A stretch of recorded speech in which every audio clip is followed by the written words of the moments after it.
The following segment is sponsored by Loveland Living Planet Aquarium.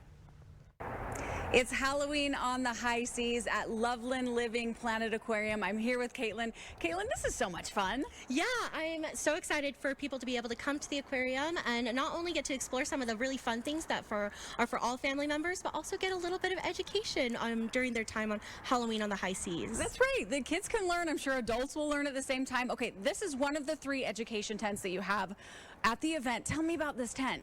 Yeah, absolutely. So this is our toxin table where we are asking young witches and warlocks to pick a familiar.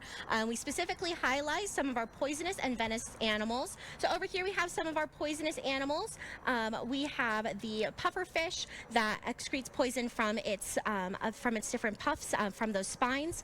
The monarch butterfly that's actually poisonous for animals that will ingest it. So basically poison are things that if you bite it and it makes you sick, that is poisonous. That's what we're seeing here, and that's what we'd love to see for Halloween. And the American bullfrog too. Yeah, so the American bullfrog isn't actually poisonous, but it is able to highlight some of those poisonous frogs. We have quite a few of them here at the aquarium, poison dart frogs. They get their poison from the food that they eat.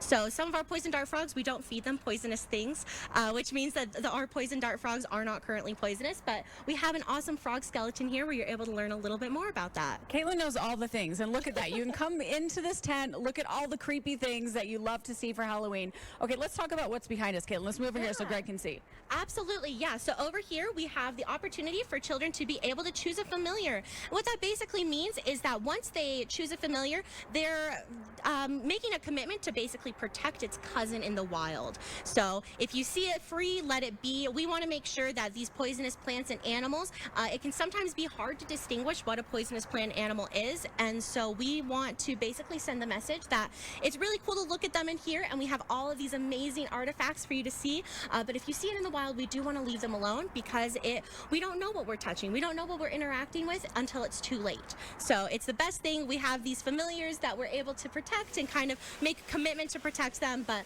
ultimately we want to make sure that we're letting them free in the wild. Sure, very smart. Maybe creepy and fun to look at, but we want to make sure we're safe at the same time. Okay, let's look at this last table, Caitlin. Yes, over here. Absolutely, yeah. So these are our venomous animals. So we have different types of snake biofacts, including the skeleton of a pit viper, a skeleton of an Asian vine snake. We have some cone snails, sea urchins. All of these things are venomous. So that means that if it bites you and you get sick, it's venomous. Including the platypus. Male platypi actually have a venomous sac in the back spur of their body.